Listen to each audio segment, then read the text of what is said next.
What is up, everybody? Happy Sunday morning. Happy daylight savings. Should be dark by about 3:30 today. So we got that to look forward to. I absolutely hate this change. This change, I despise it. I cannot stand it. I cannot. Yeah. Messes with my brain. Bad. Like I cannot. Yeah. It's just kind of a kick in the pants kind of week for me. Not good. Our beloved Nebraska Cornhuskers fall to the PJ Fleck-led Minnesota Gophers, 20-13. I think I've told everybody on this show I don't mind. I've really got no problem if you go out and you get beat and you're more talented and you just lose to a more talented team. When the adults start to influence the outcome of the game is when I have problems. Everything that we kind of been hoping for and wanted to see in a Nebraska team was actually happening. Like we had a running game, the guys, Grant, who I think is in the top 2 or 3 of players that are at dear old Nebraska U, was in it. I mean, we had, I think he had damn near 100 in the first quarter. And then, old crotchety guy, old pissy guy is cute when it's going well. Old crotchety guy, old pissy guy when it's going bad is just an asshole. I mean, there's no, yeah, it's just whatever, man. Offensive coordinators just piss me off to no end, to no end. You have everything going the way you need it to go, okay? You are up 10-0. Stadium's hype, players are hype. You should be hype, but you can't be because you're an offensive coordinator. Because you got to show your brain capacity.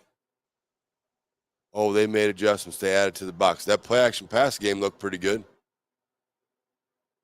Looked real good. Just keep trying that. See how that goes. That was pretty awesome. Nope. We got to show that our quarterback can't read. You may want to dim the light. I don't know. We got one pizza peel behind me. It's really glistening. Actually, I like that filter, so just leave that. I look pretty good there now. We don't want this so dark or so light. Oh, he got it. Nice pick. Yeah, Cam, you just stand there. Yeah, so it's fine. It just pissed me off. I mean, I just can't. I just, again, Bill Bush, the defense, special teams, they all deserve better. I mean, they did. They played great. They're again, you're playing, and then we go to 3-and-out Central, and you're just back on the field and you just wear down. I mean, it's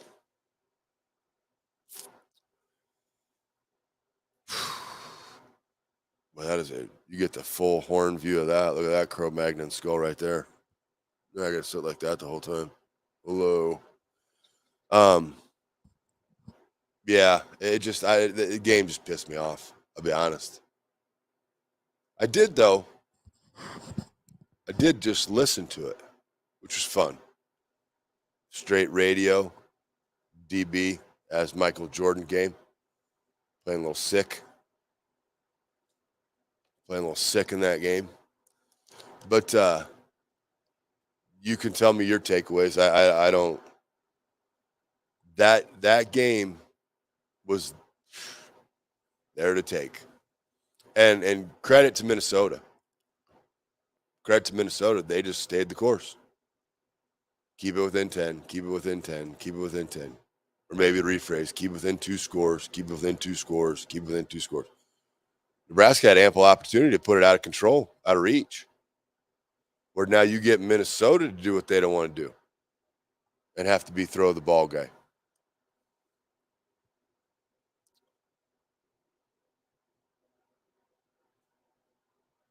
Man, it's amazing how quickly that can take over the psyche. It is a problem though too when you hire, you got a mercenary, right, comes in, and I have said in many instances I'll be a mercenary, and this is why it's a problem. Not in that manner, but so you hire Whipple at beginning of the year. Okay, hey, we're gonna overpay you. You're to come in and wrangle this thing in. You're gonna call the plays. He's gonna be the CEO. This is how it goes. Um, so now you feel you are more powerful than you actually are. You feel you have more power than you really do. But you keep on that power trip and you keep on that thing, regardless of who is there.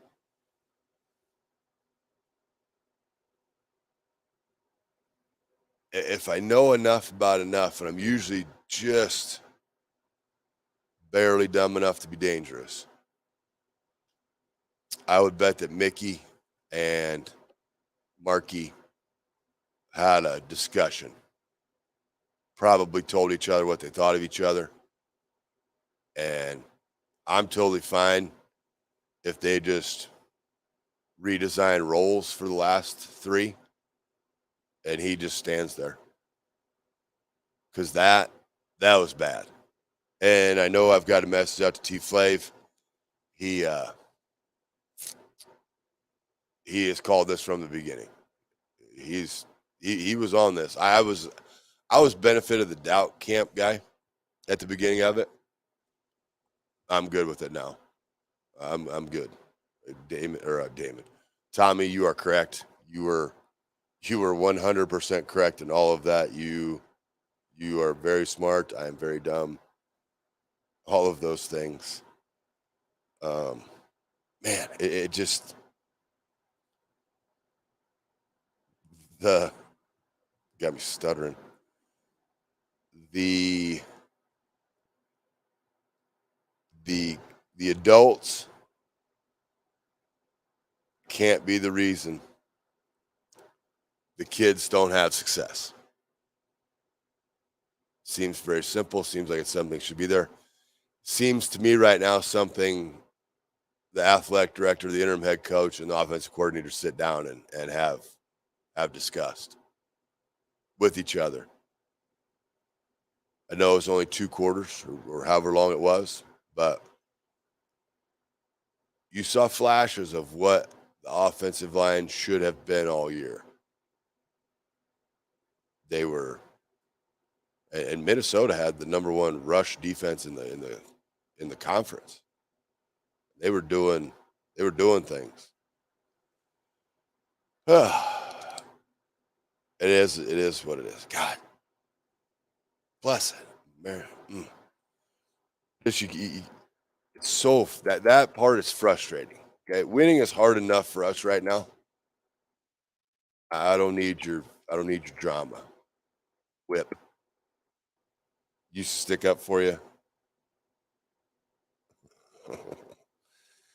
Loyal listener Johnny Johnson, he was texting me last night, or actually during the game, and he said Hickson just buried a guy in the end zone! Exclamation point! He knows Hicks is my guy. And then he says, and now Whips will show us how smart he is by going deep on the next series. Just writing a book, man. It's just it's really now. No one knows how this will shake out. Everybody about lost their mind. Me included. I think it was Tuesday. The worst top secret regents meeting held to determine the fate of Husker football for the next 100 years. It was right there. Going to be held. Top secret. Nobody knows. Everybody in the state knew. Literally everyone. My mom called me. Nance, God bless you, love her to death. When she's a football source, probably got some stuff going on.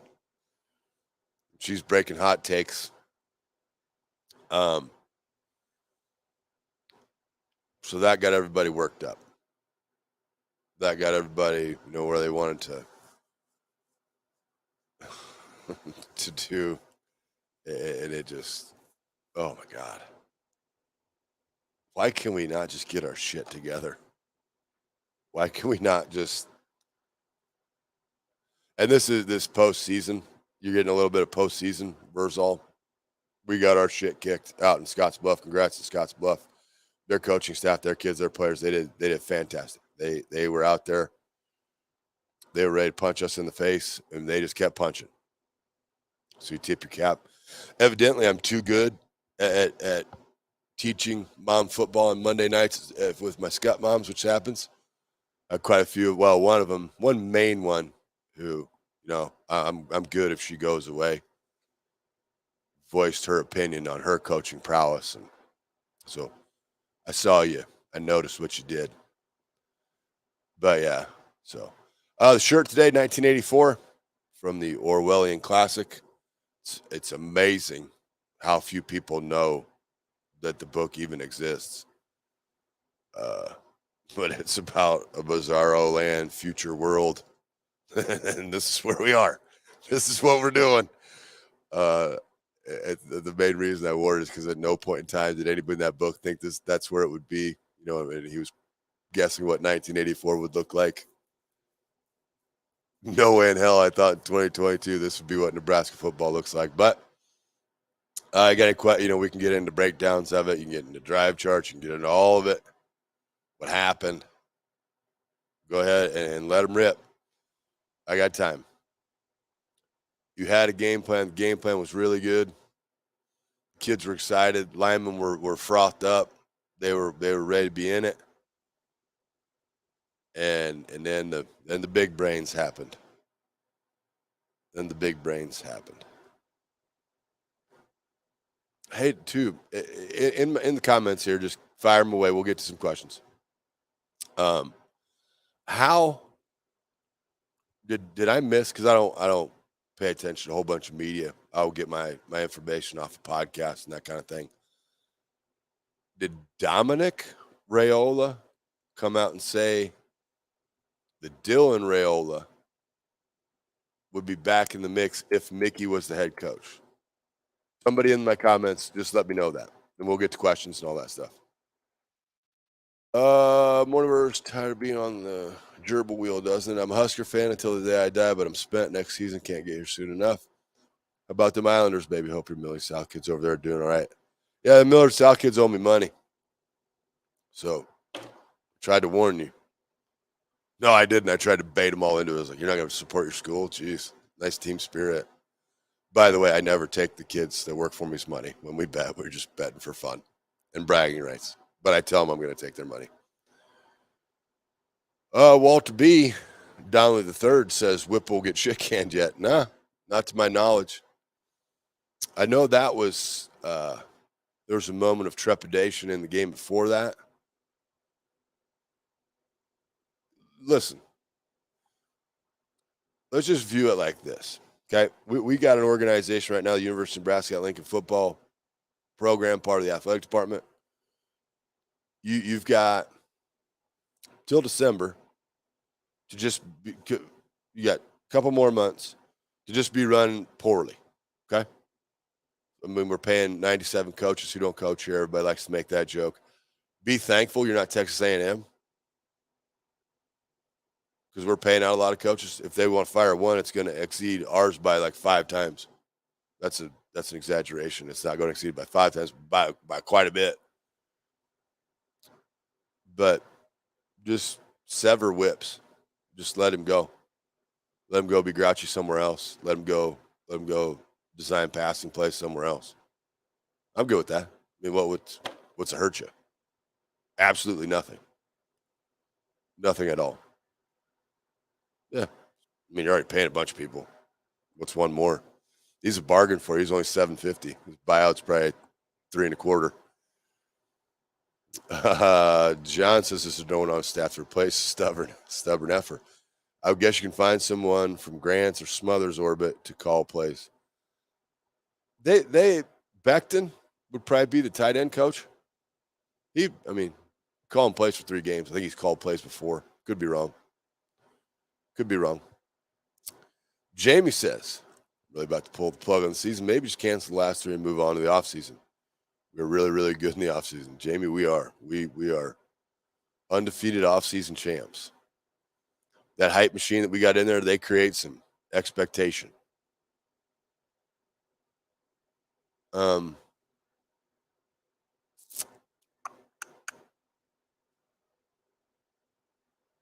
Well, even the psyche of the players, I think it was Bando in the post-game presser, was going through and talking, and then he's like, and next we got, he's like, shit, we got Michigan. So that ain't good. That ain't the mindset. I don't think you have a good chance of it happening. But I don't know if Jim Harbaugh could overlook Nebraska. Not that we can win it, just so we can keep it close. I doubt it. But hey, you never know. Wisconsin, Iowa ended. Iowa kicked Purdue and all that fun stuff. So yeah, that's kind of where it's at in the season. I would he'd be gone if I was there, but I ain't there. Johnny says, by the way, how does the liquid alfalfa taste with the Copenhagen? Can't imagine good. It's perfectly fine. I do it every week. Homemade too. I didn't buy it at the Bucks. I got my own cup. Well, I bought one and then I just kept the cup. I'm a recycler. That's what I do. Fremont Fred, stirrer of all pots, says Whipple has squeezed the Charmin and just needs to have some undisclosed health issue that keeps him from coaching the rest of the year. He had one of those for a little bit. You never know, that could fly up. Mike, that's a good one. Mike says not the Van Halen album from 1984. You could really spin this shirt into I think it was 83 though.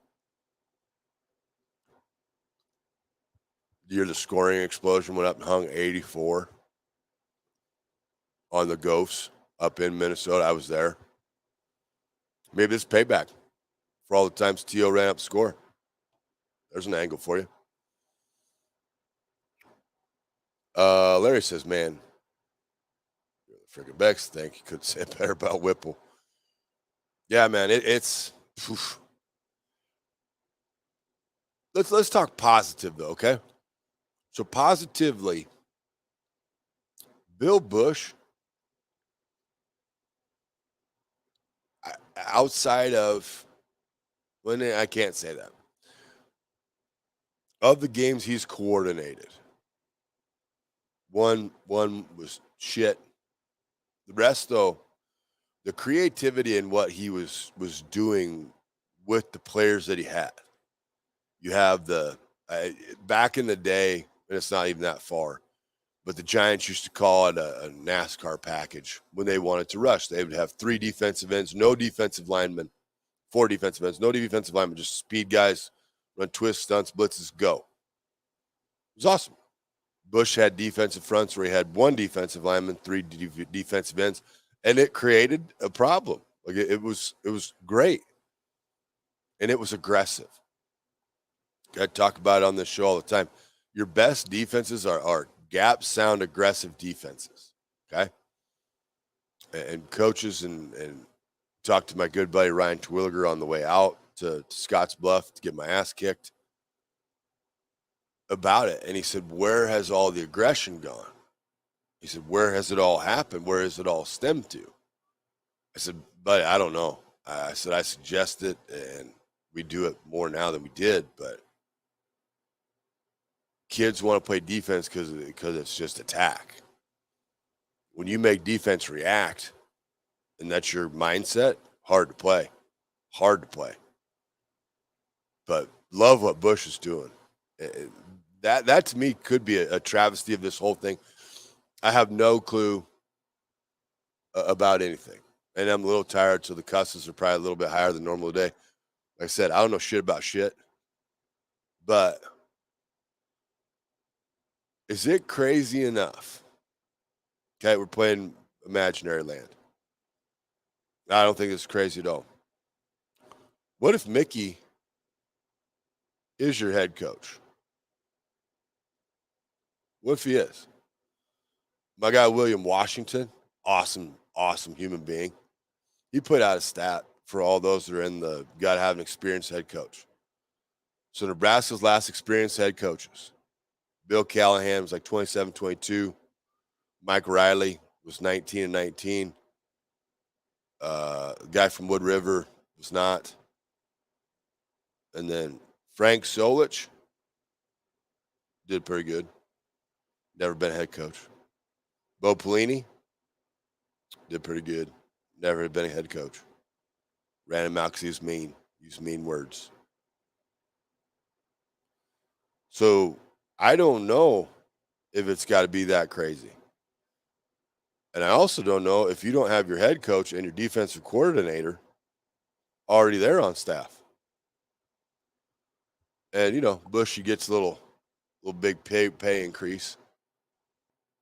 But then you send the fellas out, and let's not kid ourselves. Bush has been around the block. Like, he's coached at places.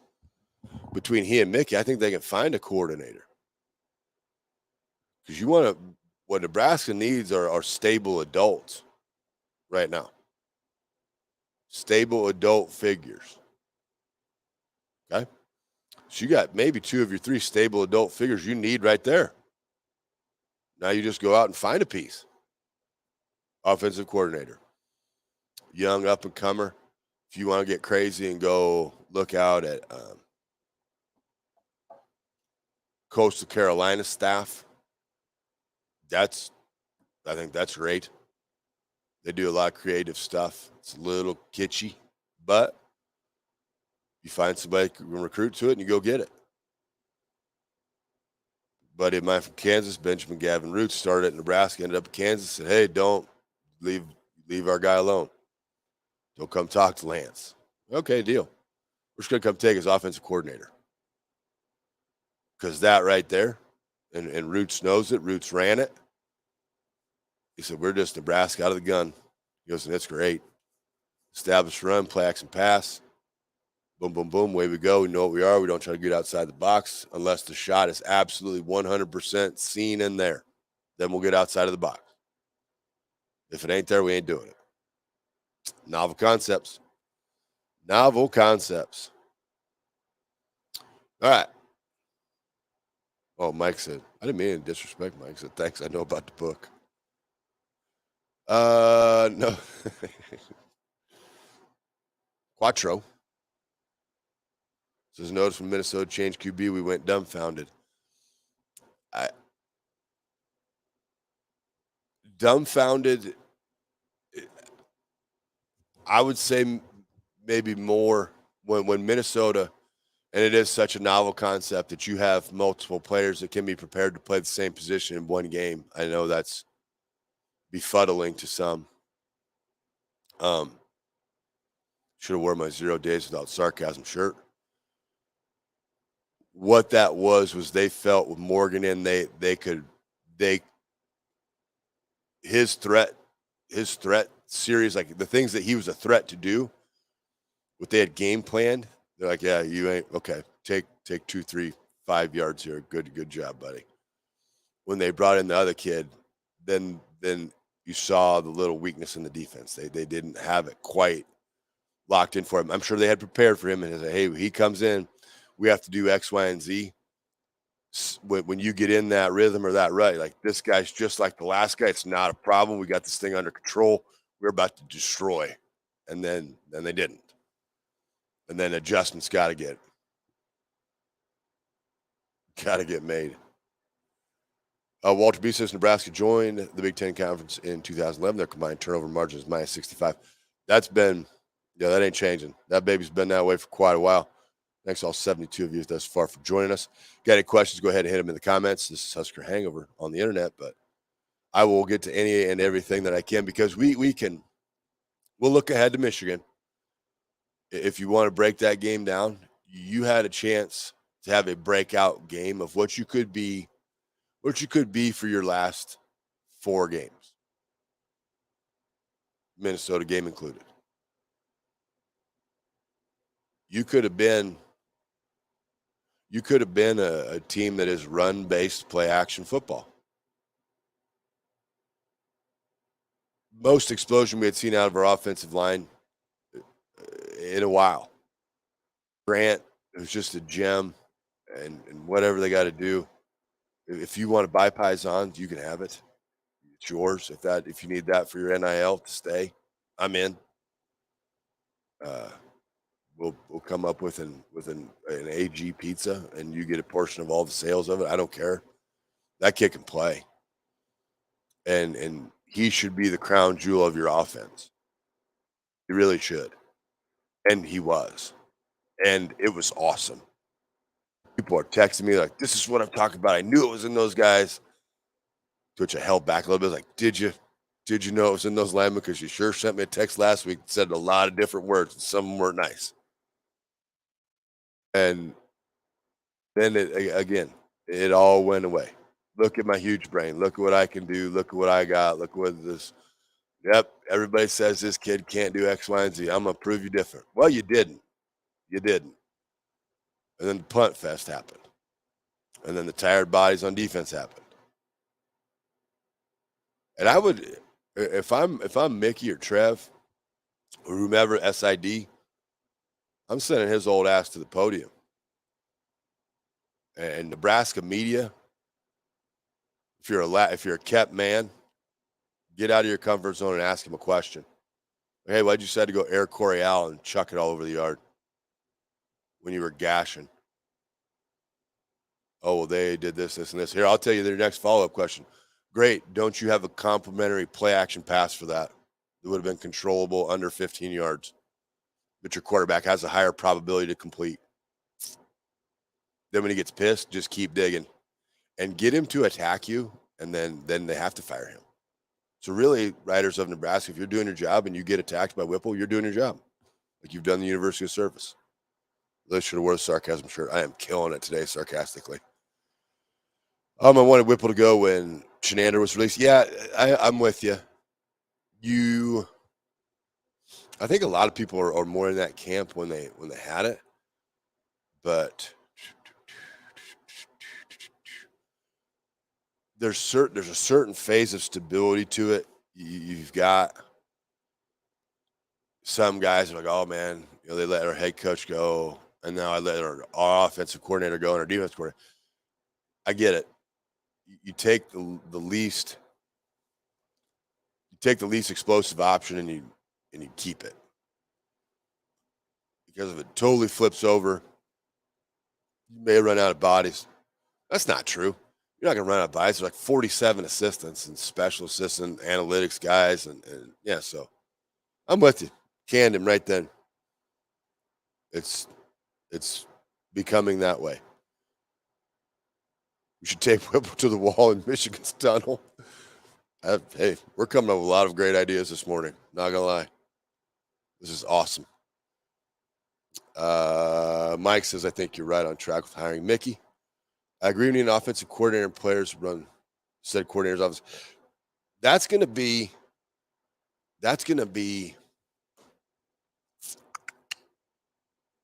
Yeah. How you can take the talent you have now. We've talked about it here before. If Mickey isn't your guy, you're going to have to really make sure your roster management, like somebody's in charge of that and has the pulse of that. Somebody's on point with that. Because if somebody comes to try and scoop Mickey up and take him somewhere else, you have a potential of some of your dudes leaving, like you do. You really do. But making sure that fit is good. Willie Corns, Coastal Carolinas OC. Yeah. Go watch football. You're Nebraska, for Christ's sake. Shell of what you once were. You're building a palatial estate. Jason Kraft, a wrestler from back in my era.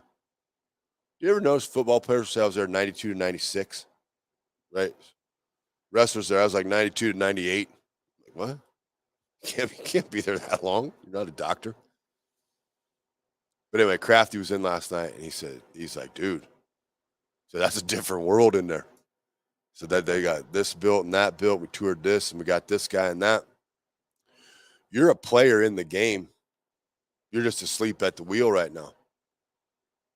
Now you're getting control of it back, but go out and act like it. Go out and act like it. If you find somebody's offense or the way somebody carries themselves, or they conduct themselves, call them. Call them and see what they say. See if there's any interest. Why not? The worst thing they can tell you is no. Best thing they can say is yes, and you cut a big check. You cut a big, big check. Maureen's spot on this. You feel Whipple overlooks Logan because he recruited Chubb or doesn't know how to play call for Logan. If you're having to play call, okay, in your play calling, all right, ideally with your two quarterbacks, you're going to have, let's just say 75% of the plays you can call in your playbook are tailored to both. That's perfect. Because now if one goes out, you have this 75% of your playbook to draw on. They can both run. They can both run them well. It's perfect. You got 25% that's going to accentuate what Logan Smothers can do. You got 20. If Chubb is in the game, you got his 25%. I mean, we all watch them on the weekend. They have these novels of books. You got all this stuff. You can do it. Whipple is a Chubb fan, without a doubt. There's a story that circulated. I got one source. I'm trying to get two more that will confirm it. If I get it, I will tell it to you. But I'm in that camp, Maureen. I'm in that camp.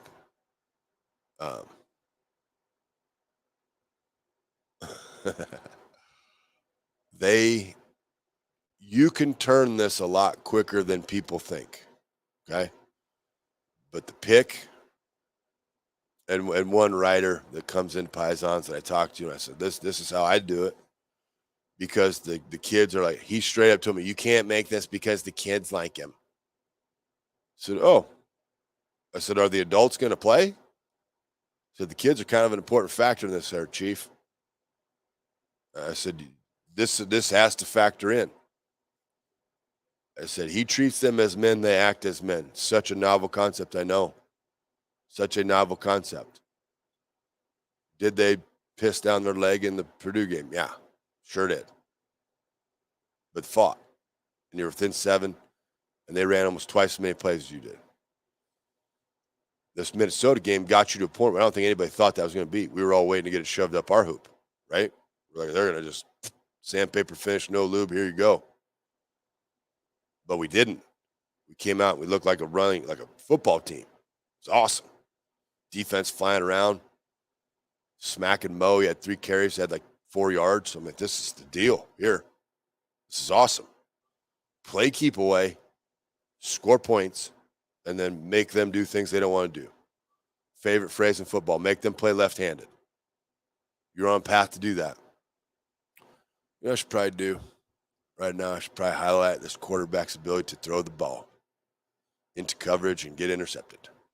That's what I'm going to do right now. No, it's selfish. Selfish.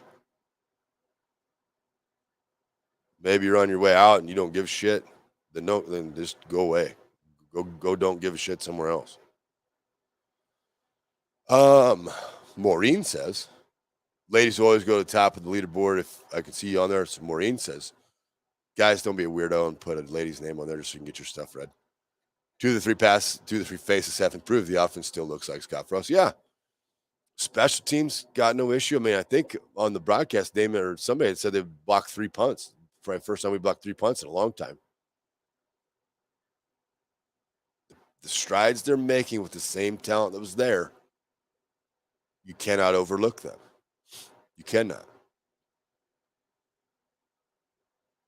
I have another retired writer that told me, Mickey's got a 5% chance. I'm like, man, I hope you're wrong. I hope everything you're thinking is wrong.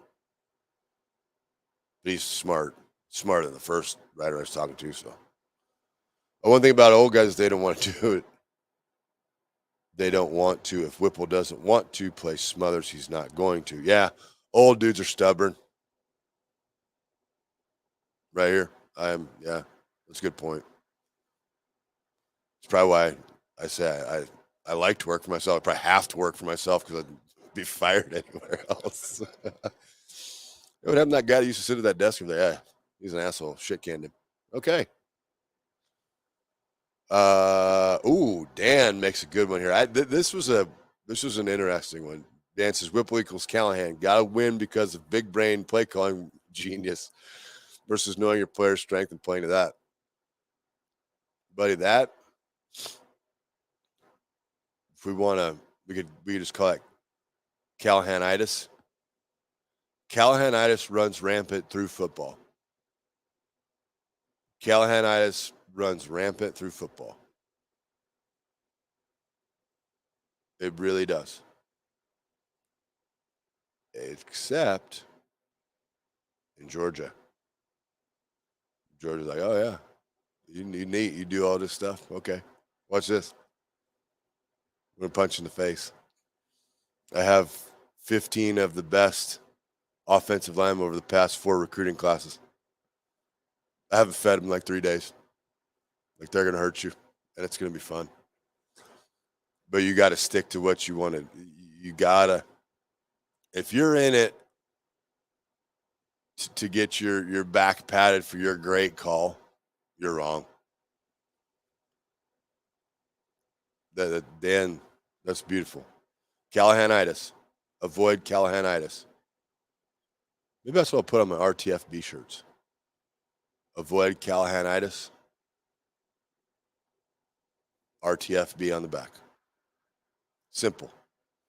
Go ahead and make that if anybody wants to. Hey, my guy in Germany too, and your wife that's going to help me with the design, the graphic design stuff. I'll get with you. I've been lugging about 105 at the business and coaching, attempting to coach. Didn't do very good at that. Doug Mahoney, coaching legend. Malcolm, Nebraska. Are you sure we're using a ball when we practice passing? I mean, we weren't tackling. It's a great question. It's a great question. Just out there air passing it, then air catch it, turn it, lock it up, and run. It's fair. That is fair. Tommy says the best part of yesterday was Clemson losing and Alabama losing. I disagree. I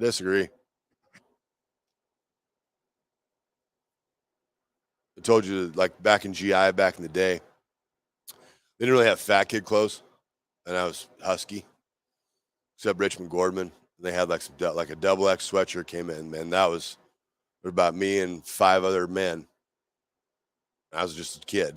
We were going in there and fighting for that bad boy. Like we were squaring up like sumo contest. They weren't getting many back in about 2-3 weeks. That Clemson one and Auburn one, and I got them both. So I have been a minor Clemson fan for a while, and then Bo at Auburn, I had every Bo Jackson shoe ever. They were awesome.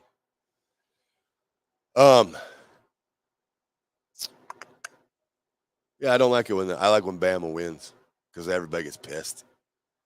Everybody just gets irate, and I love it. It's fantastic. Strung it out, man. Okay, the other things in the game that I can take away from that. I think somebody wrote an article about it.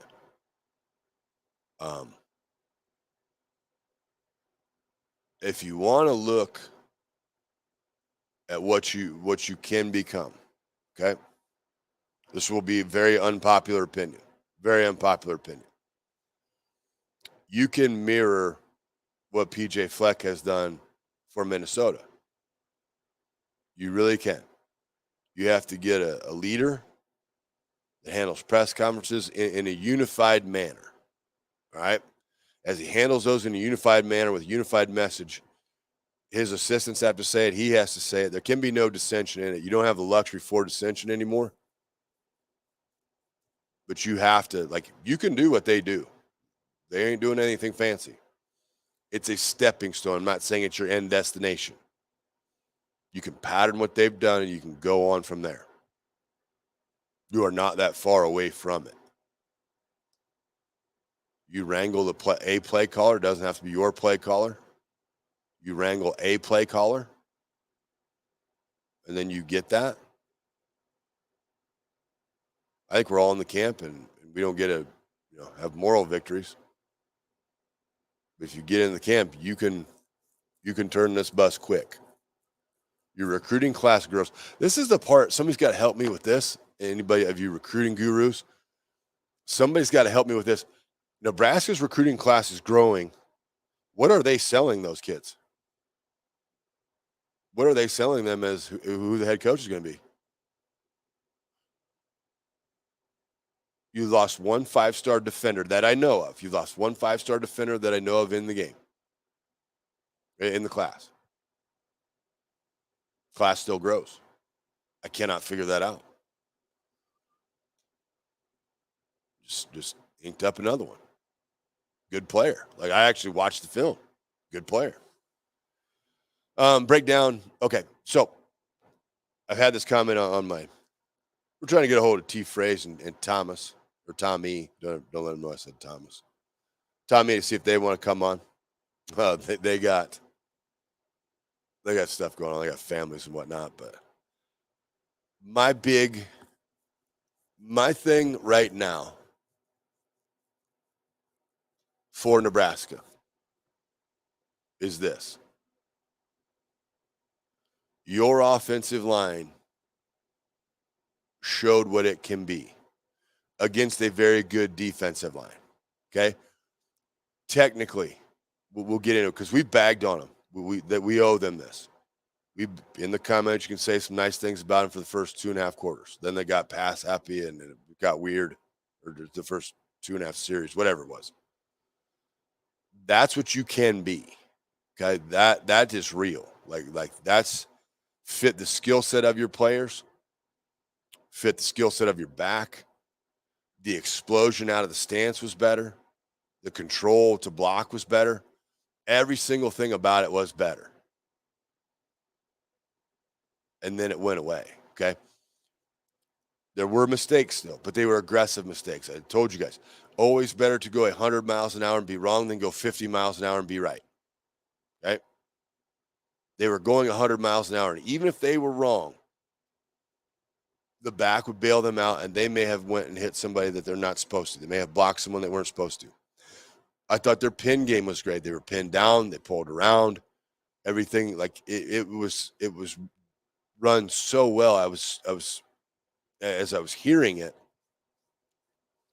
I could tell. And I watched the replay later. I could then see it, which, by the way, was super fun. Listen to it in the day, watch it that night. A little painful because you know you're going to lose, but you're like, oh, this is coming up.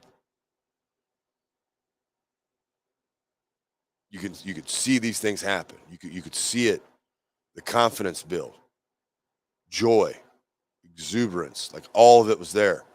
It was there to take. It was there to go. It was fantastic. That's what you can be. Now, you're going up against Michigan next week. You better come in as a unified front and coaching staff to do those things. You have to get on the same page. If you have to give your offensive coordinator happy pills, give him some happy pills. Make him conform. Because what we saw early in that game is what we should expect Nebraska to be. And it may be simple. It may get shut down. You know what? But maybe the ball in one of your best players, if not your best player's hand, with the ability to create, may not be perfectly blocked, but it's going to be blocked better than it has been in the past, gets you 4 yards. Maybe that gets you 4. And then maybe you do it again and it gets you another 4. Crazy enough to work. It is just crazy enough to work. It really is. But that line, for that amount of time, played about as well as they have as a group the entire year against a good defense. It wasn't a defense that was there to, okay, well, we can run on these guys. No. The expectation was not that. Then when I talk about mentality, you watch the passive mentality they got into once the ball started to get chucked around in the air. There's nothing worse a coordinator can do to a player than this. Doing great running it, doing great running it, doing great running it. Next series out. Pass, run, pass, punt. Can't happen. Can't happen. Great point brought up by Fred Fisher. 2 tight end sets, 1 back, no fullback. Whatever number personnel Damon calls that. I don't know those. To me, that's ace. They're too tight. He has some fancy number. 12 maybe. 1 running back, 2 tight ends. I don't know who goes first. I don't know. Okay. But that 2 tight end set. Reason you go into a 2 tight end set is you make the defense balance. Okay. So those that watch football and play football, there'll be a strength to every formation. Right. The defense sometimes will put their strength of their defense on the strength of your offense. That's why you determine a strength. Sometimes defenses will play, well, they do this to run back over here weak, so we're going to put our strength to the weak side. You're in a guessing game. You don't know. Okay? So now if I go balanced inside of the box, okay, that's that 8-yard area, 4 front, 4 back, this is where the men play. This is the men's game. All right? In that box, if I put everybody equal, can't pick strength. Let's balance up. And I think what Nebraska did through film is they found a matchup they liked in there. They said, if we go to this, they're going to align in this defense, and we can take advantage here. I think we can also take advantage here. And they did it. Like, they did it. It was working. It was awesome. Then you get into play action pass game off of that. You don't need to chuck it downfield. Intermediate, move the sticks. Fantastic. Then big brain comes in, and away from it, you have to run. You have to sprint away. You have to go as far from that as possible and not do it.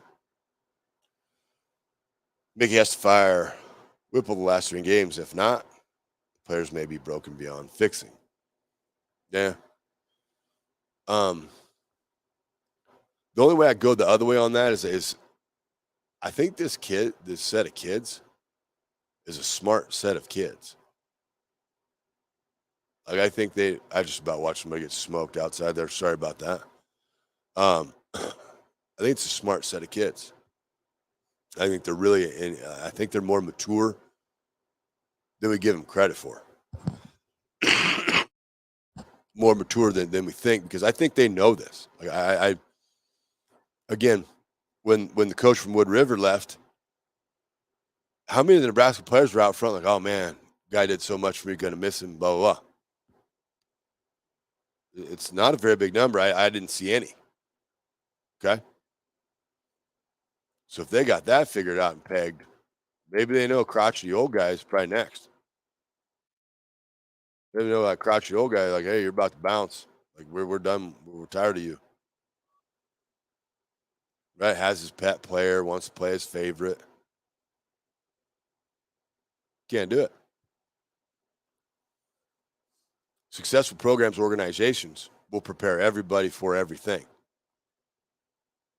You think Tommy got prepared different than Brooke, who got prepared different than Matt Turman, who got prepared different than Mike Christo? No. They all got prepared the same with the expectation you are 1 injury away from being in there. Like I said, for them, it was probably 85%. 85% plays are the exact same. If Tommy goes out or gets injured, these are the 15 to 20% of different plays we can run with Brooke in. They're going to accentuate him. Well, you know what? They're not that really different, though. We like to roll Tommy out and throw it. We like to roll Brooke out and throw it. Okay, so now we've got that down to like 5%, 10%. Okay, drop back pass. Brooks probably ahead of Tommy a little bit in this. He can pick the defense a little bit better. So this would be the 5%. The body should not matter that goes in the game. It's the expectation of the offensive line, the defensive line, the linebackers, the safeties, corners, everybody. That should not matter who goes in the game. The scheme and the system should be taught top to bottom, and it should be that way through it. When you do that, things become real easy. All right. Do not go to break. I got to take 2 seconds here.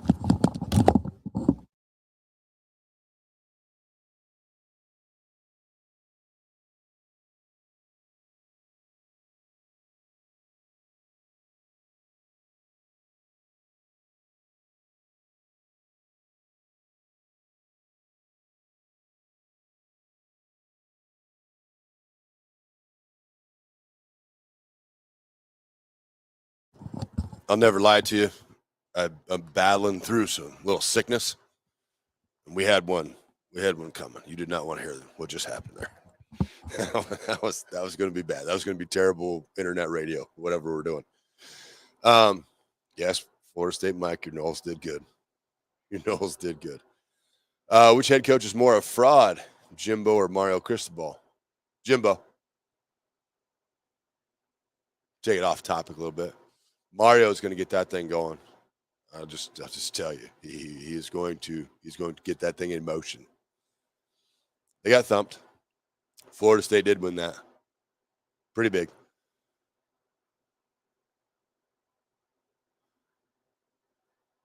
Oh, Joe asked, didn't get to listen to the radio. What was Damon's thoughts on the 6 straight 3-and-outs? Okay, so this was awesome.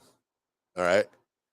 So Damon is on there, and I think you're kind of told you have to toe like a specific line when you're doing that, and so he was asking me questions, and he said this, that, and the other, and I said, dude, just be honest. And it was, if anybody's, and I'm not saying you should do crack, if anybody's ever seen Dave Chappelle skit, where he's like, boy, I could really use some more of that crack. He kind of does. Damon is very politely like, man, this would be a great time to, maybe go back to those first half plays, like those ones we were running in the first half that were really going there. They were doing good. If we could just go back to running some of them. And I just laughed. I thought it was funny. I actually thought it was hilarious. Like I was laughing out loud as he was saying it. Because he wants to scream into the microphone, hey, Whip, run the plays from the first quarter that were working. You offensive coordinator, you run those. But yeah, he was very, very politely suggesting that they run those plays. This is a question, and I want your guys' honest opinion, which is all I ever ask. That's all I try to do for you guys. By the way, thank you for joining us on Husker Hangover here in the morning, part of the Hurrdat Sports Network. If you want a discount on your Hurrdat, on your Hail Varsity subscription, you can put in Husker Hangover when you go to sign up for that, or Hangover when you go to sign up. Get you 10% off. They kick us a little bit back. Cam gets to buy a pack of smokes. I get a can of chew. Call it a day. Did I say too much? No, it's a sweet deal. Yeah, it is. We got that's the way it goes. Nebraska media ain't got the balls to ask the hard questions that need asked. I don't want to believe this. I think they have the balls too. I really do. I think it just at times some people are hesitant. No, that would be having the balls. Listen, with the way media is going and the ability to be on air anywhere, like literally we put this thing together. Madison Livingston joins us for work today. First in, beat Will. Congrats, Maddie. You're the Sunday champion. You can't be fearful to ask that question. I think for so long, T.O., Frank hated the press conferences. Slick Willie was trying to sell you a used car. Riley was just trying to get you some anecdote in there about why it wasn't, why it was 500. Bo hated all of you, media people. Didn't understand why anybody cared so much. It's just awkward. Will Taylor, number 2 in the building. Will Taylor, the 3rd. I wish they would. I wish a presser, especially if you get Whipple in there, would become uncomfortably awkward. I do. Because I think you could really get some stuff handled then.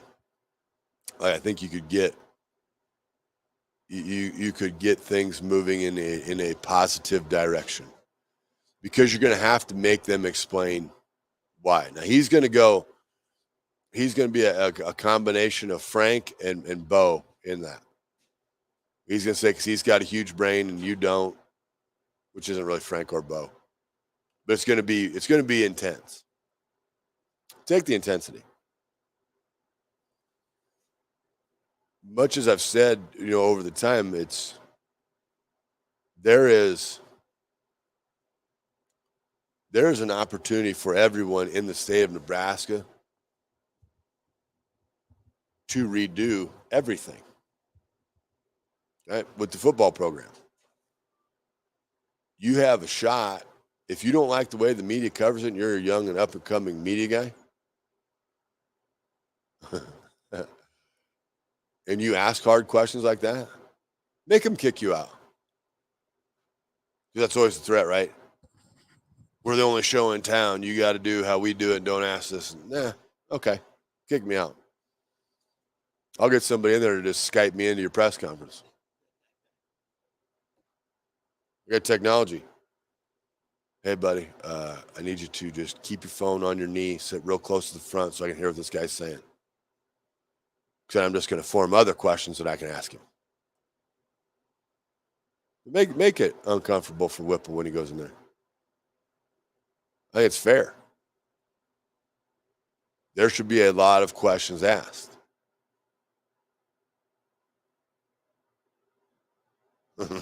Dan says maybe you should go. Maybe you should go to the press conference. I'd love to see that. John then says, do you have a press credential? No, I do not. No, should not have a press credential. Nope. Nobody wants that. Well, maybe, but no. I'm a person that just likes talking sports with people that like helping me have good conversation, and then bringing up mutual points to disagree on, but then able to have a discussion about it. Things that we can get ironed out.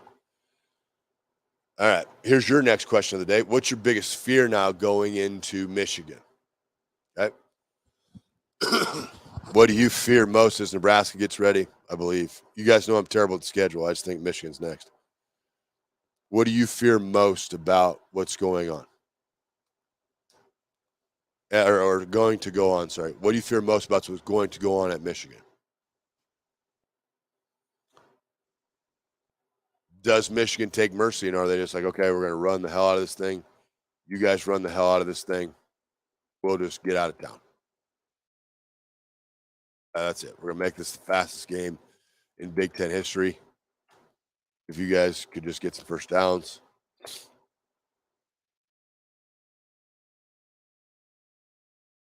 I don't think I'm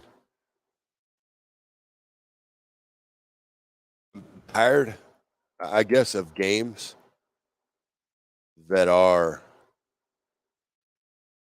I'm tired of games that we're just outclassed and like out talented. Because and I know we've been on 20 years and all that stuff. You're going to see the difference, right? You're going to see what good hire and patience. They want to run Harbaugh out a couple years back. It might have been last year. And then it all kind of clicked. Then it all went the way it should go. I'm in the camp. We got some fears for this game coming in. FSU Mike says that team may quit. Biggest fear. I a little while ago, like before the changeover, I'd 100% with you. Now, no. You're going to be in a fight against a better, bigger opponent. You're going to be able to swing a lot. By the end of that game, you had guys getting run over. They're tired. My fear is 3 and out. That's what I would put mine at. Walter B. Donnelly says Michigan runs for 400 plus yards. Yeah. That, man. Maybe Bush comes up with something. Tough part for me with Michigan is as you look at them, quarterback is a viable running threat. Has to be accounted for, has to be hit. Like you can't assume, hey, he'll be fine. He's not going to hurt us. They got 2 of them. They can do it. They come in, play calls are all very similar. Maybe a couple little wrinkles. Like I said, the 5% is different, but majority of them plays they're running are all the same. Each guy runs each one of them. Dan is on fire today. Tom says, Ted with 2 Ds, says, hope we don't get shut out. Those goose eggs are no bueno now. They are not. And we had 3/4 of them yesterday. Chris says, frustration taking over and losing composure. That one. That could be. Okay. Chris, if that happens, then the control over the program that I view Mickey having is not true. If they don't do that, if they don't get frustrated and lose composure, then what we're seeing of Mickey being able to run that and the young men that play there respecting him, then that'll confirm that. So that's a good one. Dan says my fear is Air Whipple. John says I don't think Nebraska will quit against Michigan, but if Whipple's still calling plays, Nebraska may get beat by 40. I think that was – man, 40. If they have a phase of 6 straight 3-and-outs, yeah, 6 possessions. 6 possessions, get 3 stops. That's 21. Yeah, that could be. Fear of the boat race is always one there. Larry says Mickey allowing Whipple's big brain to destroy any chance Mickey has for getting the head coaching job. That just sparked the brain there. You just saw every hamster on that wheel start running in the brain there. If I'm Trev and I have weekly meetings with Mickey, okay, and it kind of decompress, like, hey, what happened in the game? What would you do different? And if Mickey says, hey, I'd fire that son of a bitch, that's what I'd do. But I don't know if I have that cachet. Is it enough for Trev to know that he needs that guy like Mickey to acknowledge that guy needs fired? We're not trying to be condescending or anything. But if Trev as the AD says, okay, Mickey as my interim head coach knows that he's got to fire that guy, but he doesn't currently we'll say have that power to do it. I'm not picking a side in this, just in case the search comes up with a different result than Mickey.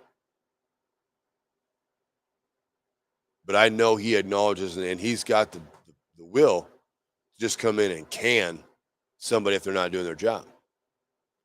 Can that be a feather in the cap and that conversation has had and already been acknowledged? Like, hey, he's acting like a CEO. He's acting like a boss. He wants this guy gone. He knows it. Interesting. Jamie says, I don't have any fear of the Michigan game. I mean, I'm afraid of aliens, maybe the World War III, but since I'm just a fan, I have no fear of Michigan. Do you have any concerns, Jamie? The outcome, the way the game happens? Yeah. Matthew, I think it's very fair here. We always love to throw 3 L's in Pelini's name. Matthew just threw one in the Whipple last name. PPL, L, capital L-E. Well done. My greatest fear are 3 and outs and you running out of wings. Dude, that almost happened. I couldn't believe it. We're still an up and comer in the wing game. We do all right with them. Got nailed with a couple big orders one day, and this is, if you ever wonder probably why 90% of Pisons operates, it's Nance, old Nancy Vrzal. She'll get the call from the bullpen quite a bit. But anyway, they had an issue with the truck, and we didn't get our wings, and I was down like 50 of them. We're trying to go into dinner with 50. Got on the horn, called old Nance. Said, hey, you just swing over to Will Call, pick up some wings, see a little bit. The great part about it is it's an easy payment. It's like 2 Miller Lights. And she likes mushroom and cream cheese or vegetables and cream cheese. So very simple. But yeah, that's how we try to avoid that.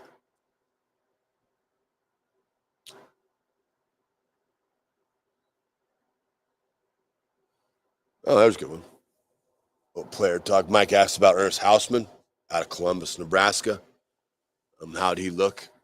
Initially in the game, struggled a little bit. It was kind of trying to break some old habits. I think they brought him out, talked to him. You go from starter to bench to not really playing at all, to working your way all the way back to starter, and then during the game, like, calm down, sit down. I think the big thing for him is that he's still really learning the position, fairly new to it. The ability for linebackers and safeties and those guys to trust their eyes is hard. We've talked about it briefly on here, but everybody on defense will have a key to read. Right? Outside linebacker will read the end man on a scrimmage. Corner will read his guy depending on what coverage it's in. Sometimes he's got backfield responsibility. Sometimes he doesn't. That first step from that key is all you need. That first step, if it's a down block, he knows he's got to replace. If it's a log block, he knows he's got to fill. And if it's a double team, boom, boom, boom. If it's a pass set, he knows he's got to get to a pass zone. He trusted his eyes a lot more when he went back in the game after they sat him down.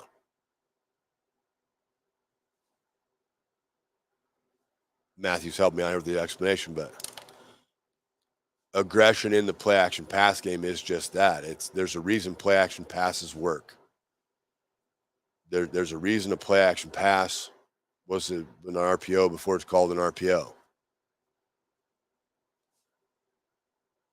Play action pass is built to draw you up into the line of scrimmage. Move back that way, Will.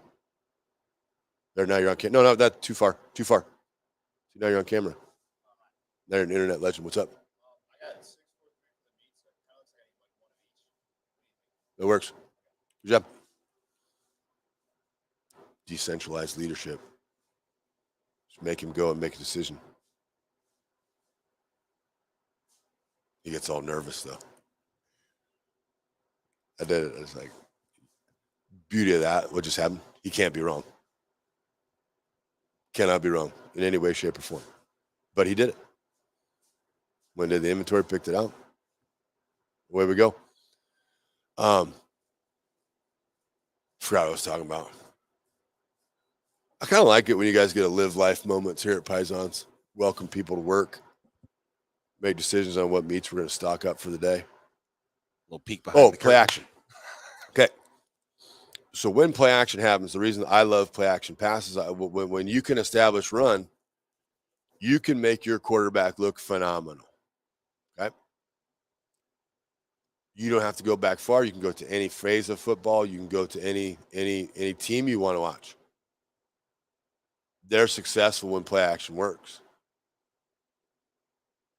When you get into 5-step drop, you're saying, okay, I've got some concept that's going to take advantage of your coverage, blah, blah, blah, blah, blah. Or a player that I don't think is very good in coverage that you have. Let me get to my 5-step. Let me get to my 7-step. Then I'm going to throw it down the field. If I can run it at you, okay, I'm just smashing it down your throat. Now, your safety, who wants to stay back and be late hit guy? They want to be jump on the pile guy. Look at the tackle I jumped on the pile and I made. That's what they want to do, right? But now they got to come up and hit. So their run responsibility isn't as good. Or their pass responsibility, isn't as good. So once you can establish that ability to control line of scrimmage and run, that was the most frustrating thing for me with Whipple on that day. If I'm just controlling this thing everywhere in here, that safety has to come help. When that safety comes and helps, and now I can just slide somebody right where he was. I can slide a tight end. I can take a receiver. I can run the other back out of the backfield. I can get way creative. When you don't have pro-style drop-back quarterbacks like Casey Thompson, play-action pass is their best friend. Because what Casey Thompson sees as open is when the receiver puts his outside foot in the ground and he turns his head inside, and that defensive back might be right here, but Casey Thompson is putting the ball right here, and that 3 yards or that yard and a half is open. For Chuba Purdy, it's different. For Logan Smothers, it's different. They have to have a guy in space by himself, nobody within a couple yards, and then I'm going to chuck it to him, and it may land somewhere in the catching radius. Okay. Then you got play action pass, works great. That throw is easy for them. It's simple. How many times on play action pass from whatever football you've watched from whatever point in time in your life, as we've all seen, they fake the outside zone concept. That guy bails out over there, quarterback pulls it back, boots back the other way, and there's a tight end or a fullback standing over there by themselves. There's no one in the screen. Quarterback just goes. He could do this. He could do this. He could do whatever. But the guy's standing there by himself. Quarterbacks that aren't pro-style quarterbacks, drop back pass, chuck it down the field guy. Play action pass is their best friend. It makes them look like great throwers. Because a ball that travels 5 yards in the air to a wide open receiver, and that wide open receiver runs for 25 yards, guess what they call that reception in the book? A 30-yard reception. I threw it 5 total yards forward. 5 yards. He ran 25. Hey, coach, you see my 30-yard completion? That's what makes it simple for guys that aren't built to be pro-style throwers. You had the ability to have that happen the entire game. The reason I'm on this odd tangent is because Ernest Hausman wanted to get up and be in that action. His play action pass told him, I got to go. I'm getting a run read. I got to go help in run support. Did he lose coverage responsibility? Sometimes, yes. What not enough folks understand is that my chances are my pass responsibility in that play action pass is not far from me. So if I read run and he's under 5 yards and I know I'm wrong because I started at 6 and I get a run read and I'm going to head down the field and I'm about to make this run stop. Oh boy, quarterback pulled it. Where's my tight end? Where's the fullback I'm supposed to have? Guess what? If he's under 5 yards, close him out. Smoke him. You will be the greatest cover person ever. Because under 5 yards, I can contact you. I can hit you hard as I want to.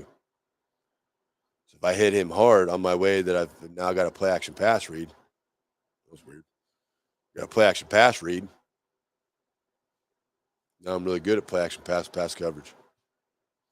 So I'm just going to knock the dude out. It all works. That will come with time for him. He's fairly young to it. Immensely talented guy. Really can run. Really can. Has all the physical skills you need. Really does. So, interested to see how he progresses, how he evolves. But there are guys. All right. Calling for high of 39 and windy in Ann Arbor on Saturday. Hopefully that force Whipple to run the damn ball. I don't know. Can he be challenged by Mother Nature? Can he say, yeah, I accept your challenge, Mother Nature. I'm about to throw this thing into a 39-mile-an-hour or windy game. I could see it. Anything weird in this game will be to Nebraska's favor. Windy, rainy, whatever. All that stuff will help. Fred Fisher asked, what coaches would you return if you were Joseph and got the gig? Bush is going to stay. Bush is going to stay. I'll be honest, probably as my defensive coordinator. I'm now Mickey Vrzal. Bush is going to stay. I, as the CEO of this organization, I got to be the closer on recruiting. I got to make sure the organization runs. Any internal drama, and that's even with support staff, nip it in the bud. Start firing them instantly. You got drama in there. If you can't leave your drama outside my door, then you're just a problem. Got to get rid of you. But Bush there, I empower him. Say you keep who you want to. We'll back you up 100%, whomever it is. If you want to keep everybody, keep them. If you don't, don't. Okay? So we're gone. That's how that's going to go. Then I do the same on the offensive side. I can say, hey, I really just my 2 cents. It's not going to factor anything. I still chosen you as my offensive coordinator. Love you to death. But, man, I really like the progression this position made over this year that I was the interim head coach. Now I'm the head coach because I'm awesome.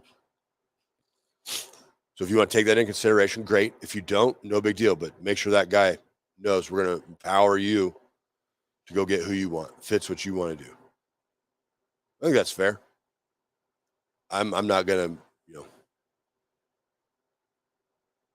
I don't even know, firing line him. Like, keep, fire, keep. I empower my 2 coordinators because I'm fully in the Dabo Sweeney model. Head coach, closer, seller, out front, media guy. But every player on the team respects him. That way I can get everywhere and I can have a touch with everybody. They know I'm in it. You got anything wrong, you don't have to go to liaison, you come to me. Okay?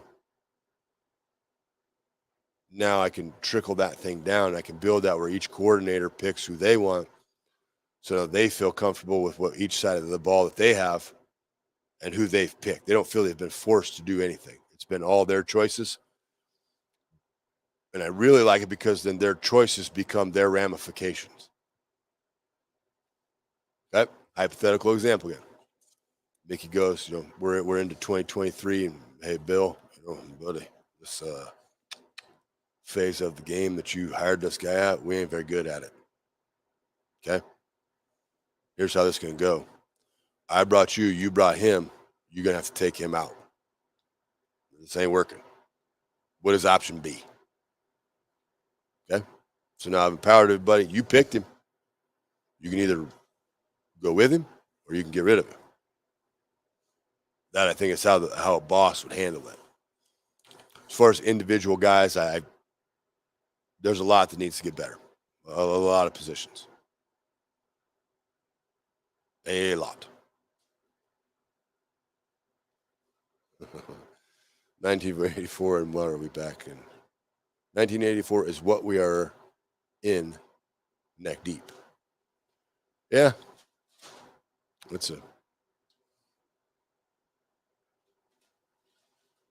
Yeah.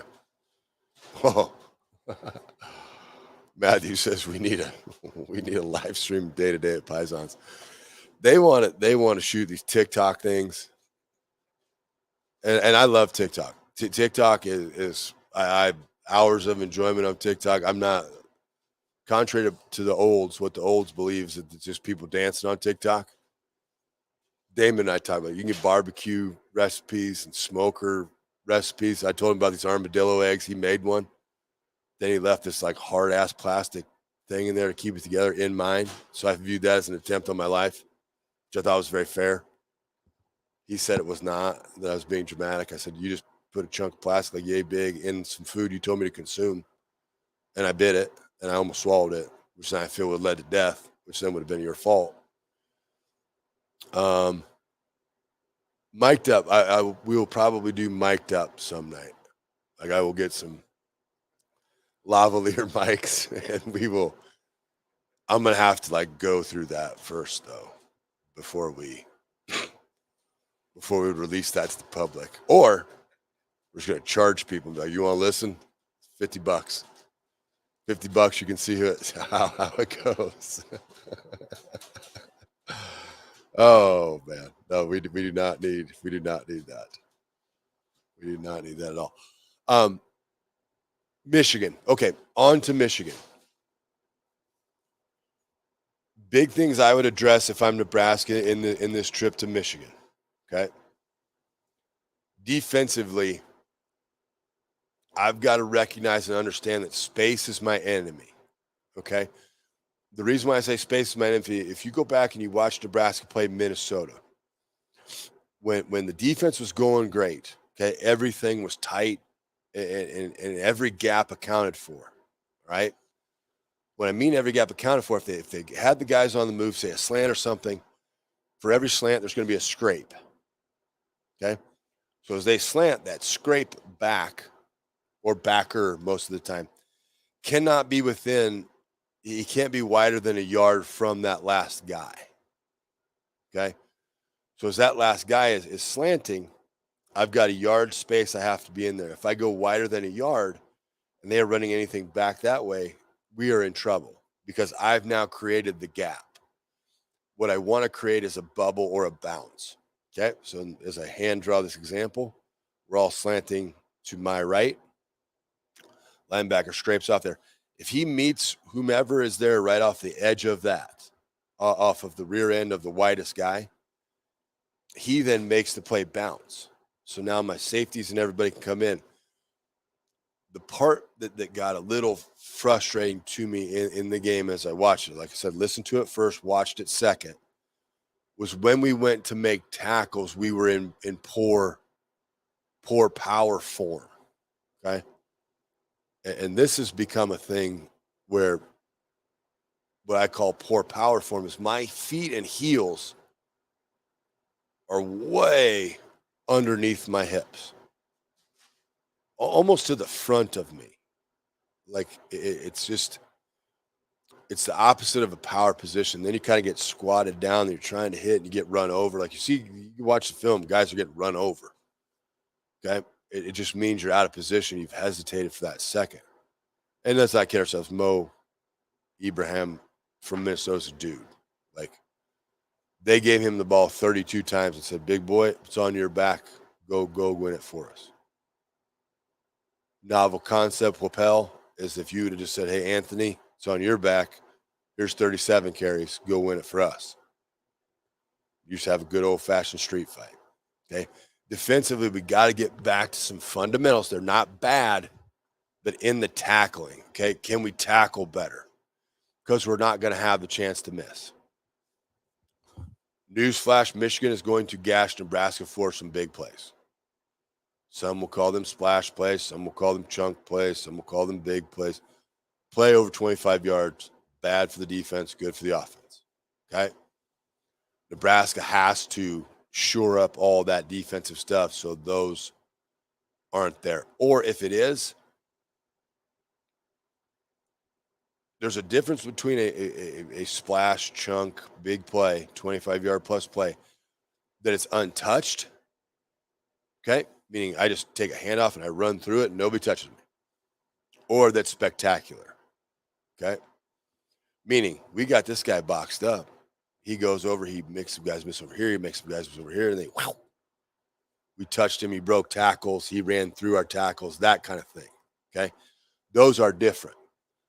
I can live with being out athleted, meaning the freak makes the freak play. The untouched big play is a big problem. Because if we haven't touched the guy and he just sprints through the line of scrimmage, we have big issues. If you make them scramble, bust around, and earn it, now you're into something different. So controlling that phase of it, where we're better with our responsibility. We understand that yard doesn't seem like a lot to anybody, but this is the difference. Yeah, we got to be there, and we got to be there. It has to happen that way. It can't be if their freak makes freak play, tip your cap, walk on, go into the next one. Okay? Going to the next one. Offensively, steal from others. Punting is okay. Okay? After a non-3 and out. You're going to have to take some chances in that game. There's going to be a 4th and mid-range between I'm going to say 35 and 50, going down the field. You're going to have to take a chance there. You're going to have to fake something. If you have to punt, and you make sure your team knows this all week. Tell your defense, I'm confident enough in you. If we get into this situation in the second quarter, second half, something, we're taking this shot because I trust you guys to get a stop or hold them to a field goal. If we take this shot and you get a stop or you hold them to a field goal, we win. We don't win. We have succeeded. Okay? Got to do that. Offensively, it's understand the value of 3. 3 1/3, 3 1/3, 3 1/3 is first down. I don't need to know that Chuba Purdy can throw a 42-yard out route. I don't need to know that we have no mid-range throws that are available in any of our passing concepts. I need established run, and then I need play-action pass to mildly open guys. That's what I need. I think if you stick with those, again, not complex things. This is what Michigan wants to do. This is what this guy is. This is what that guy is. This is what they can do. You did it. You were doing it against Minnesota, and then you stopped calling those things. Let's do it for a full game. Or better yet, if you don't do it for a full game, then you're going to be gone too. We will sever ties with you. We will throw you on to the paid coach that doesn't work here list. Because we got till December to get our shit together. Then we're going to end that stuff. That's not going to happen no more. In my own little pea brain. That's the way that's going to go. Those are the things I would focus on. My third is special teams. You can't be a big play. Okay? If we've got a kick away from people, we'll do it. If we've got to throw we got the wind at our back, we got to throw a sky ball up there, make sure they have to fair catch it, let's do it. If we're into the wind and we can kick a low little laser and we can get it to go angle out of bounds in the coffin corner, let's do it. Kickoffs. We don't like the wind. We're going to tumble one down the middle. But you take care of these minute details now during the week, and then all it is execution of those minute details. If we execute, then we're going to be in good shape.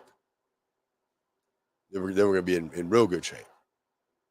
So those would be my points of focus for the week.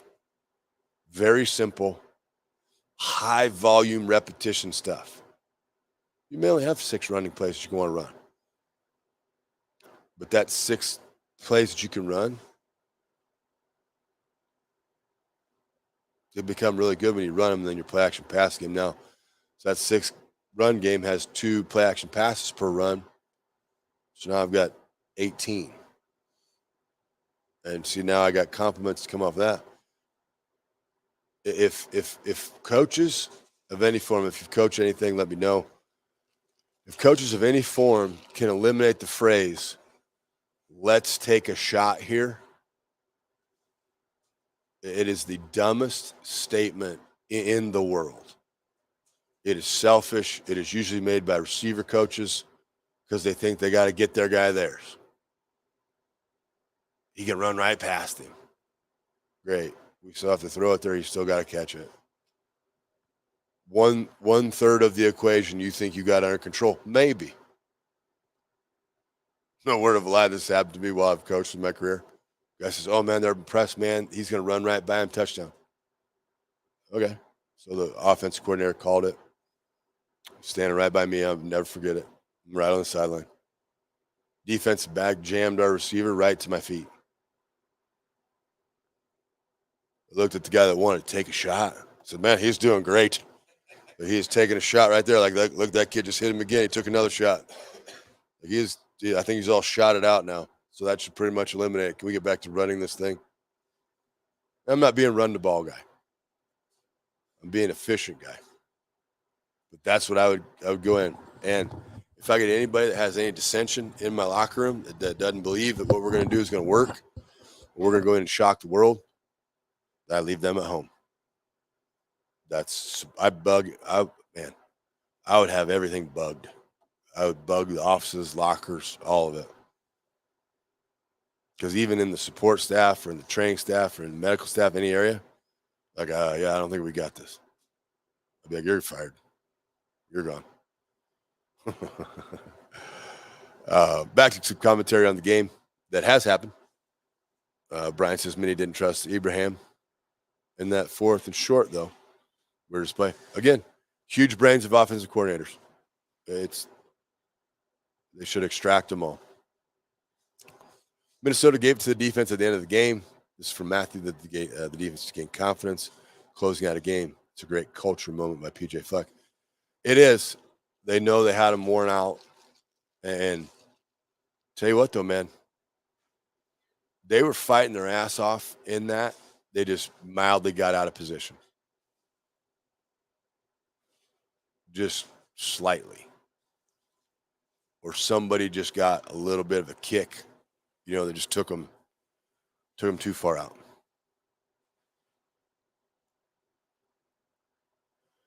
Mike says Mickey Joseph, pizza andouille shrimp Creole sauce during football season.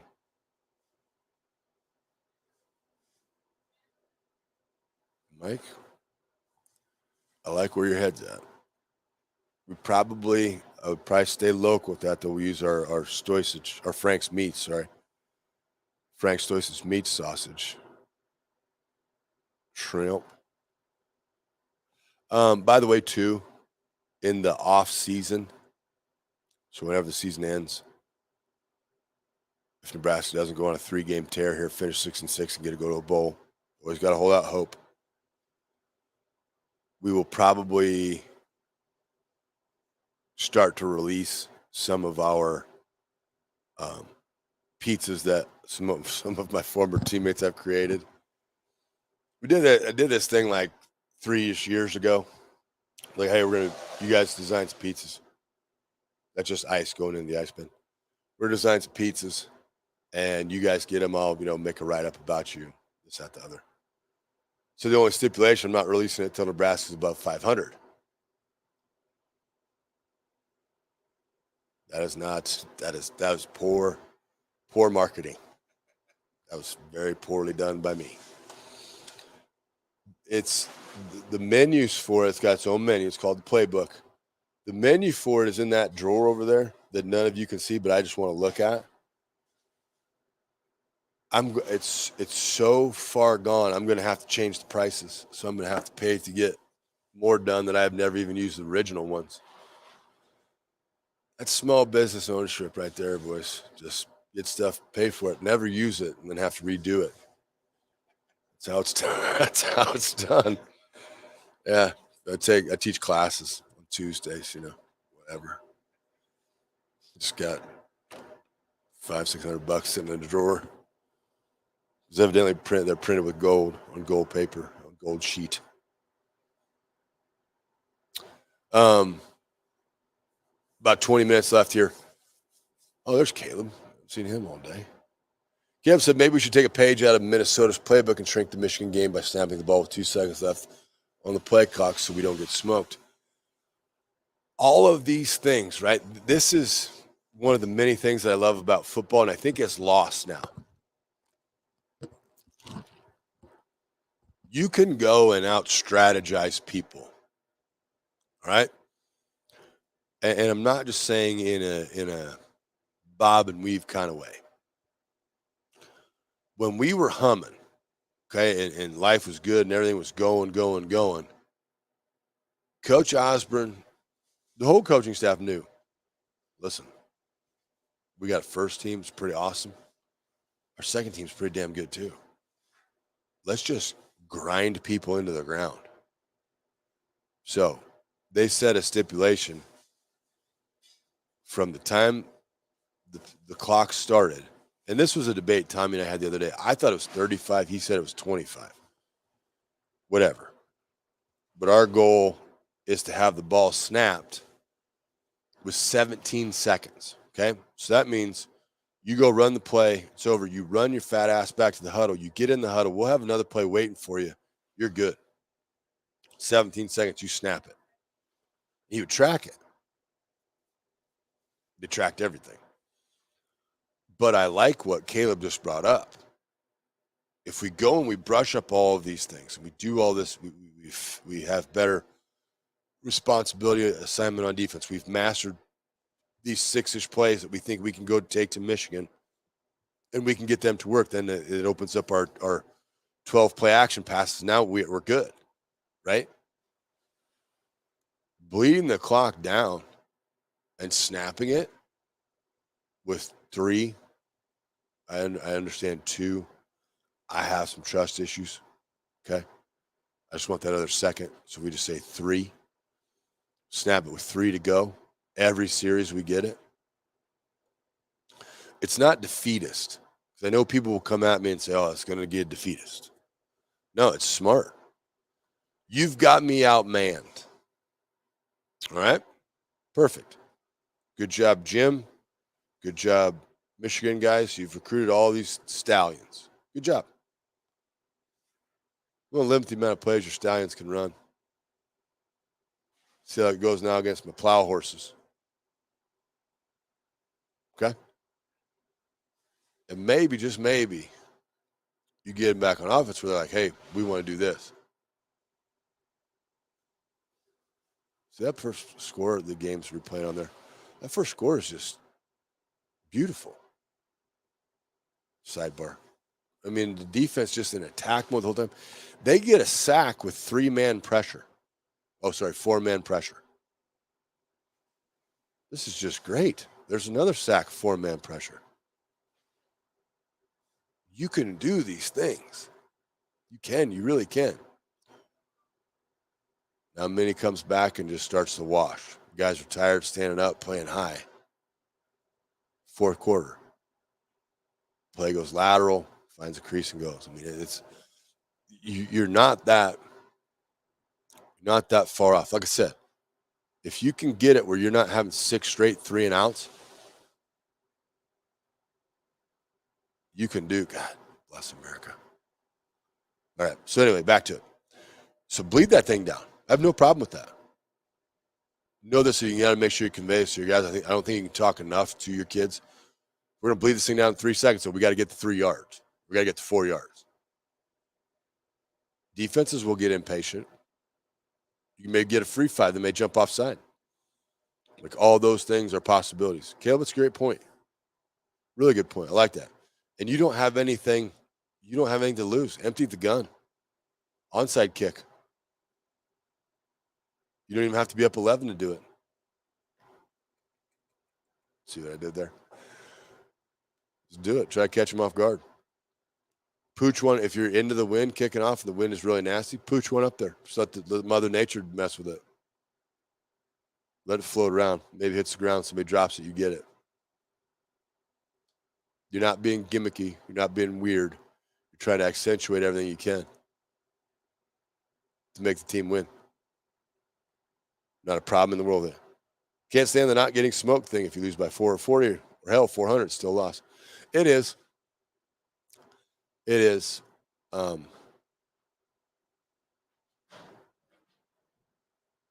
understand. Yeah, do some things that aren't Nebraska. I understand why everybody gets mad at the don't get smoked. Okay? 440, 400 is a loss. It's all a loss. I think more to be in the mindset of, okay, what can we do to shock and awe? Like, what's going to catch us off guard where we then can go in and be like, yeah, we did this. People are tired of the big game embarrassment. They're tired of the 56-10. It's almost like in your portfolio, you just want to put in a limit loss. Hey, I've lost this. Just get me out of it. It's, you go back to the example that always is very glaring to me, and it's kind of a correlation. If you remember way back in the day, Seattle spent a boatload of money on Matt Flynn. Had one game at Green Bay, went off. Said, yeah, we're pay this guy $6 million a year, whatever, $10 million a year it was. Well, Flinny goes out there and starts doing his thing, and they're like, man, we got this weirdo baseball player kid. Listens to Ciara a lot, but he's on our team.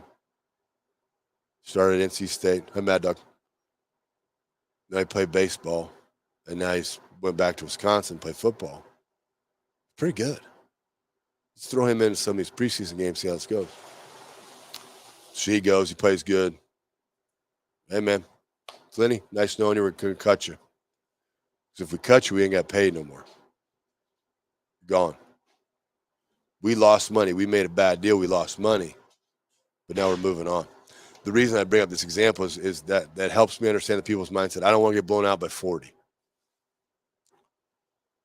That's what I've said. My theme for the year was a cover is good. Vegas sets the number. We come up and play to that number. Good enough by me. Right now, I'm willing to deal in that land. Down the road, not going to be able to deal with that land.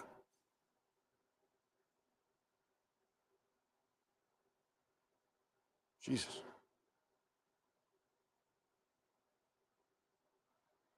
Mike's brother was in the Navy. Dude, don't put this one up there. The ship crashed off a swell and cracked the hull. They were taking on water and used a mattress to plug the breach. Oh, to survive. Jeez. I thought we were getting a live update there, Mike. Just about gave me a heart attack, my guy. Whew. Okay. So as I read through that, my Navy used a mattress to plug the breach and survive until port. They did what they had to do. Okay. Oof. All right. So what Mike's getting out there about giving me a heart attack, Mike's just saying, do everything. Empty the kitchen sink. Put it all out there. You have nothing to lose. You really don't. If you've got, like I said, your special teams are such a unique way for you to take advantage. You can run fake punch. You can onside, like I said. You can throw one up in the wind and let the wind mess with it. You can have a return that they haven't seen. You can have as much influence on the game and gain confidence in it. I do think of the 2/3 of the team that have made great strides, I'm most impressed with the special teams. Now, if your special teams, when you get in there and you don't have a good special teams day, writing's on the wall. But you got to have them. You got to have them in lockstep with everything. They got to be ready to roll. They got to be ready to roll. There we go. A listener in Nashville. Matt Rule time.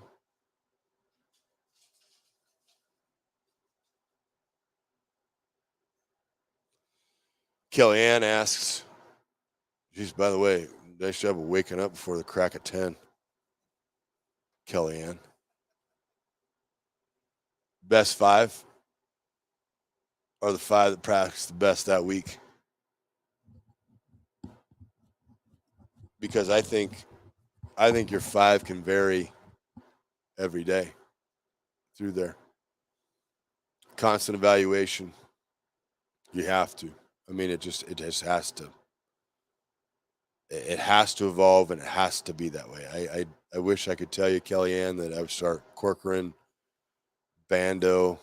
We heard a ton about Lutowski, but I haven't really seen much of it. Hickson, and then the Anthony kid or Williams, who's got guys hurt.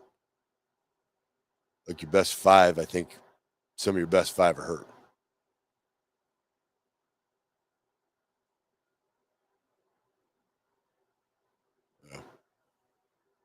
John wants me to. John wants me to kick the former guy who's down. Like, no, we're good.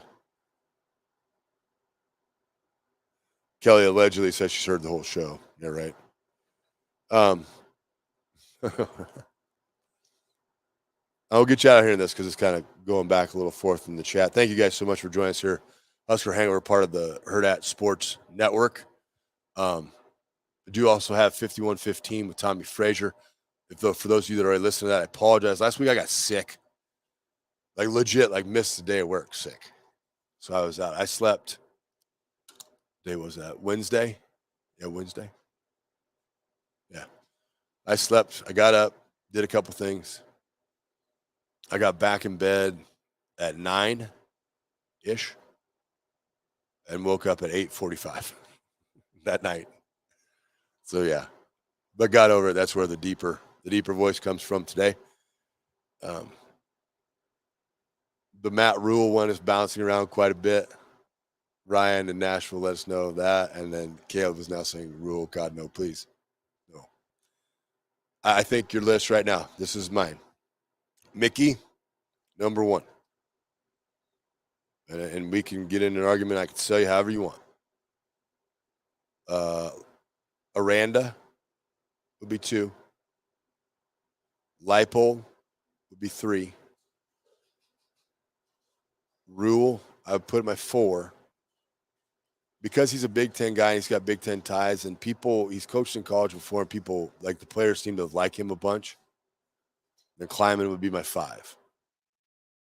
That'd be my one, the ones that they set through there right now. The Rule one is very polarizing.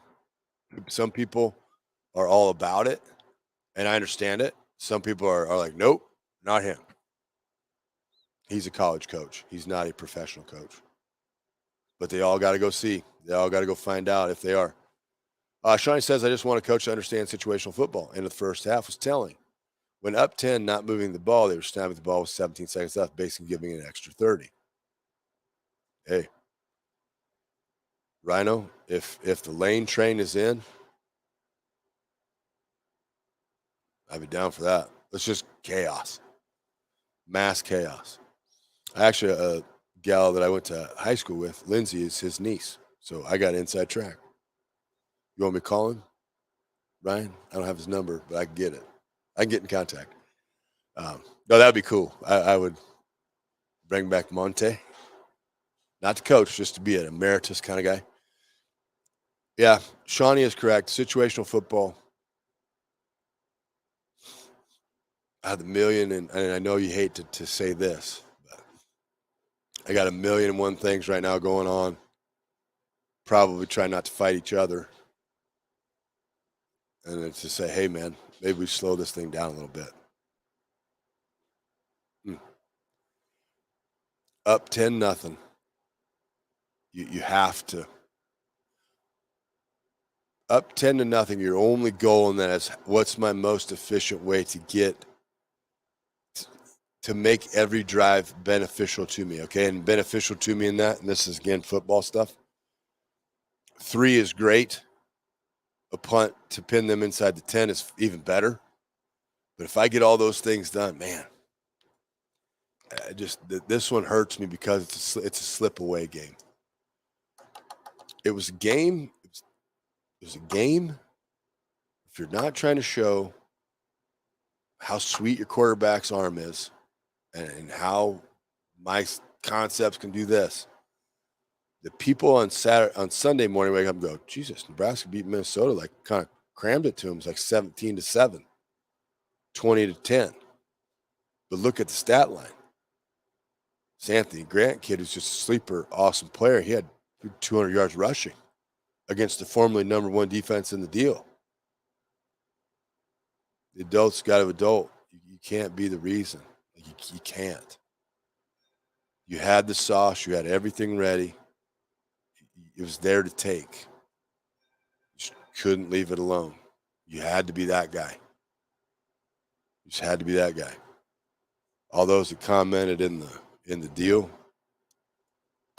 after the game, I'd be like, hey, you, grouchy guy, we packed your shit at halftime. Get out.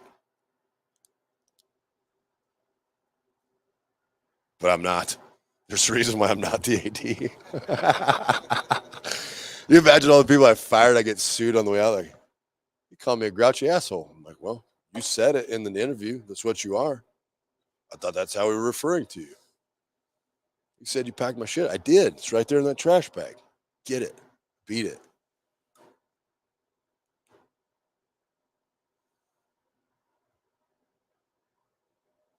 I think we're just going to call Mickey's if we do this. We're just going to call it the boot. I'm in. The boot. Be sweet. All right. I got to get to work. Do work stuff. Thank you guys so much for joining us here on the interweb. If you want me to get more in depth into the game, I can. Next time around, Nebraska will play Michigan. We will be back here Sunday. Evidently, I have no friends, so I sent out some messages. I'll send it back out to some linemen. Chris Dishman said he couldn't do it. He was driving. But I'll get some of the fellas on next week. I said that this week. It didn't work. I bet I bribed him with some pizza or something. Thank you guys for joining us. Thank you guys for participating. Keep your head up. It's always GBR. He's Cam Broham. I'm Matt Vrzal. This has been Husker Hangover here on the Hurrdat Sports Network. We're out.